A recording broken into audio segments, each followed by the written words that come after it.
penyelenggaraan, penggunaan, pemanfaatan, pemindahan, pemusnahan, penghapusan, pembinaan, pengawasan, dan pengendalian, pengamanan data serta penatausahaan.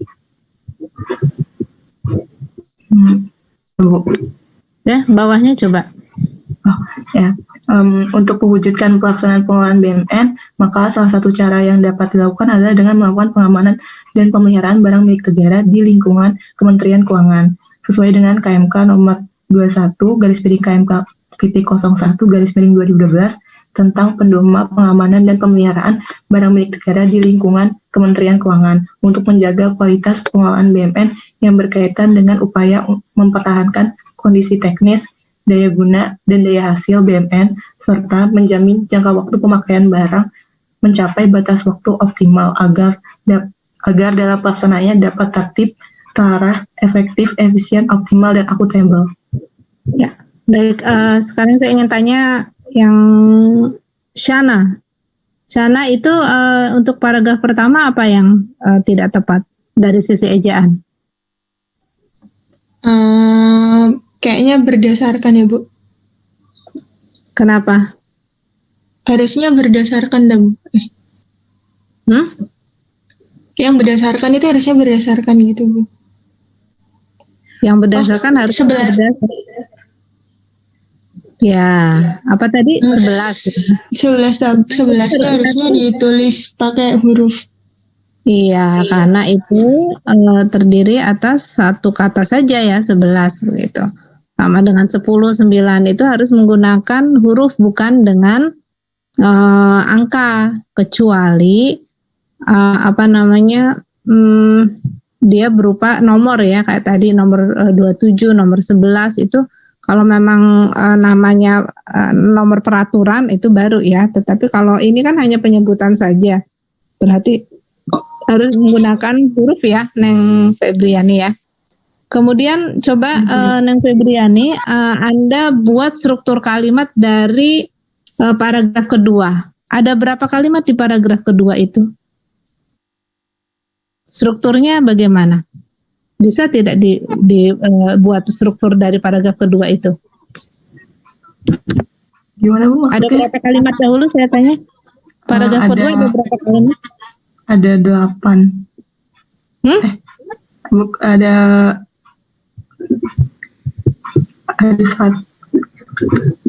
Ada berapa kalimat? Ada 2 ya, Bu. 2 di mana? Titiknya ada berapa? Oh, bentar, Bu.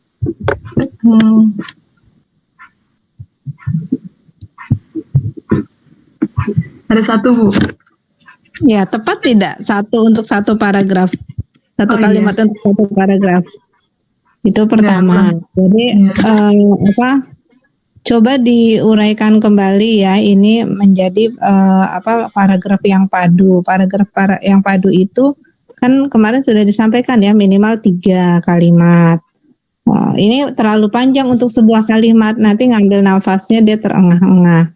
Apalagi satuan pikirannya ini masih banyak sekali begitu ya. Jadi harus dipisah menjadi minimal 3 kalimat.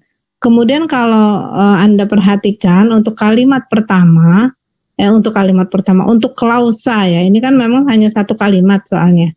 Untuk klausa pertama, untuk mewujudkan pelaksanaan pengelolaan BUMN, maka salah satu cara yang dapat dilakukan adalah dengan melakukan pengamanan dan pemeliharaan barang milik negara di lingkungan Kementerian Keuangan, titik misalnya itu ya. Kalau akan memotong kira-kira di situ. Nah, ketika sudah dititikan itu, ini juga bukan sebuah kalimat. Mengapa? Karena ada 2 subordinatif. Ini untuk mewujudkan pelaksanaan pengelolaan BUMN. Maka berarti induk kalimatnya atau yang koordinatornya yang mana? Karena dua-duanya menggunakan, masih ingat kan ya tentang struktur kalimat ya? Bahwa kalau ada 2 klausa berarti dibutuhkan hanya 1 kata penghubung begitu. Ini kan dua-duanya ya, untuk mewujudkan ini maka ini gitu. Itu tidak benar. Jadi harus salah satu saja. Untuk mewujudkan ini salah satu cara yang dapat dilakukan adalah ini gitu. Bisa dipahami Neng Febriani? Nanti dilihat kembali ya yang lain juga ya. Nah, kemudian kalau sudah di titik bagaimana? Ya silakan. Hal itu sesuai dengan KMK nomor ini. Nah, itu berarti kalimat baru gitu. Silakan diputus lagi di tempat yang mana, kemudian buat kalimat baru lagi gitu ya. Karena ini sudah tidak tepat begitu pertama karena satu paragraf satu kalimat. Kemudian memang kalau diuraikan nanti Anda tidak akan menemukan struktur kalimatnya ini. Bisa ditemukan nggak strukturnya seperti apa? SPOK-nya seperti itu bagaimana? Bisa tidak, Neng Febriani? Kesulitan kan? Iya, Bu. Ya, oke. Ada berapa jumlah klausa juga mungkin Anda tidak bisa mengidentifikasinya karena terlalu panjang, terlalu padat ya. Oke, selanjutnya. Izin bertanya, Bu. Ya, silakan. Kalau terkait itu Bu, penulisan, kan saya tuh juga suka lihat dari jurnal gitu kan. Nah, untuk penulisan rupiah, terus kadang dia RP, kadang dia rupiah, terus persen, kadang dia ditulis persen, kadang lambangnya persen gitu. Nah, itu tuh saya masih suka bingung di situ, Bu. Jadi bahkan di punya saya, soalnya kadang baca di jurnal ini dia tulisannya misalnya 90%, tapi ada di jurnal satunya lagi dia pakai lambangnya persen gitu. Nah, jadi di punya saya itu kalau saya ngutipin jadi di KTTA saya itu juga macam-macam tulisannya gitu loh, Bu. Bermakna itu gimana, Bu? Begini, kalau Anda mengutipnya tidak dengan kutipan langsung, disamakan semuanya. Kalau Anda akan persen ya persen semuanya. Nah, menggunakan lambang itu adalah paling tepat ketika berada di dalam tabel begitu ya. Artinya bukan di dalam tulisan gitu. Kemudian ketika berderet, misalnya 5%, 9%, 7%, nah itu kan berderet, jadi lebih efektif menggunakan lambang begitu, lambang bilangan dengan persentase. Tetapi sebenarnya itu dua-duanya juga tidak masalah begitu, asal Anda konsisten begitu. Jangan misalnya di satu tempat persen, kemudian satunya lagi satu tempat mungkin dengan ungkapan, yang satunya lagi dengan menggunakan lambang begitu. Biasanya lambang memang hanya digunakan ketika berderet begitu, sama dengan rupiah begitu ya. Itu RP itu kan sebenarnya kan lambang juga begitu. Biasanya dalam bentuk tabel, dalam bentuk pemberian begitu. Pemberian itu adalah perincian gitu. Tapi kalau hanya satu saja mungkin bisa dengan menggunakan huruf gitu. Oke, Bu, dipahami ya. Jangan misalnya dalam satu paragraf ada yang persen, ada yang itu Nah, itu kan saya gitu kemarin Bu, karena bingung beda kutipan itu loh, beda dari jurnalnya ya. Walaupun diambil dari jurnal kan kalau ditulisnya tidak secara langsung kan bisa saja diubah disesuaikan gitu ya. Kan tidak mengubah ini. Apalagi kalau diparafrasekan itu kan jauh lebih baik daripada dikutip utuh begitu ya. Jadi sekaligus kita betulkan penulisannya begitu.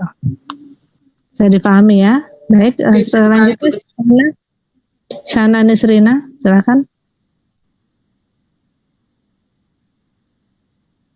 Febri mau hostnya. Udah.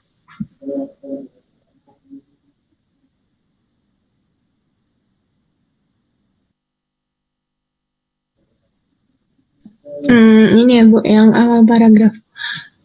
Pada dasarnya, monitoring dan evaluasi merupakan tahap lanjutan atas penerapan performance-based budgeting yang diimplementasikan melalui SAKIP, atau Sistem Akuntabilitas Kinerja Instansi Pemerintah. Salah satu kegiatan yang dilakukan oleh SAKIP adalah pengukuran kinerja yang memiliki tujuan utama look back dan look ahead, yang menandakan pentingnya melihat ke belakang sebagai dasar penentuan target kinerja yang akan datang. Hal ini sesuai dengan konsep MONEF yang menginginkan perbaikan atas satker yang dievaluasi. Segitu aja apa lanjut Bu? Ya. Sebentar. Baik, mungkin begini ya. Kalau MONEF itu sudah dipahami semua ya. MONEF itu apa? Monef monef itu sudah menjadi istilah.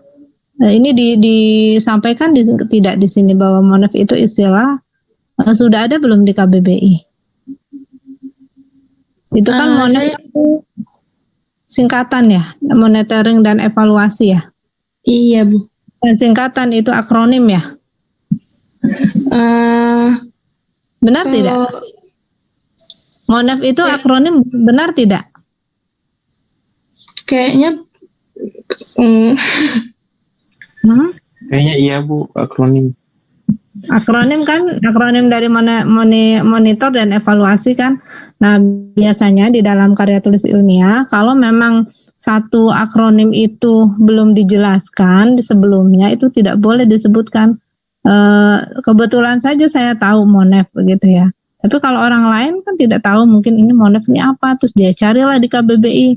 Ternyata monef tidak ada gitu. Ini apa itu monef begitu ya. Jadi kalau ingin dibaca oleh masyarakat luas berarti tidak boleh dengan istilah yang sangat spesifik. Jadi monef itu silakan dipanjangkan monitoring dan evaluasi, atau kalau toh akan diakronimkan dipanjangkan dahulu di tempat yang lain, kemudian baru diiringi dengan akronimnya. Nanti selanjutnya baru boleh akronimnya itu yang digunakan gitu ya. Kemudian ini untuk struktur kalimatnya sebenarnya sudah cukup baik ya, hanya masalah di logika begitu ya. Salah satu kegiatan yang dilakukan oleh sakip, maksudnya memang sakip ini seseorang ya, atau satu lembaga, atau satu atau satu sistem. Kalau satu sistem apakah bisa melakukan sesuatu ya? Ini pertanyaan saja, Anda yang lebih tahu ya. Jadi apakah salah satu kegiatan yang dikelola di dalam sakip atau seperti apa begitu ya? Karena kalau ini berarti sakipnya ini orang begitu, karena yang dilakukan oleh sakip ya. Oh iya, baik Bu.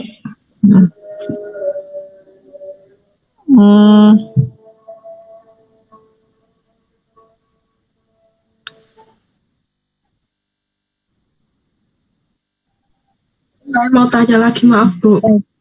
Ini sebentar, penggunaan kata di mana coba dilihat, di mana itu harusnya digunakan untuk kata tanya ya, di mana apa, atau harus menunjukkan tempat. Nah, ini penggunaan kata di mana yang tidak tepat. Nanti dibetulkan ya. Di bagian baris bawah kedua itu di mana. Karena di mana itu bukan konjungsi ya. Oh iya Bu, terima kasih koreksinya Bu. Ya. Silakan dilanjutkan. Tadi ada yang bertanya siapa? Atau kita dengarkan azan dulu ya sebentar ya.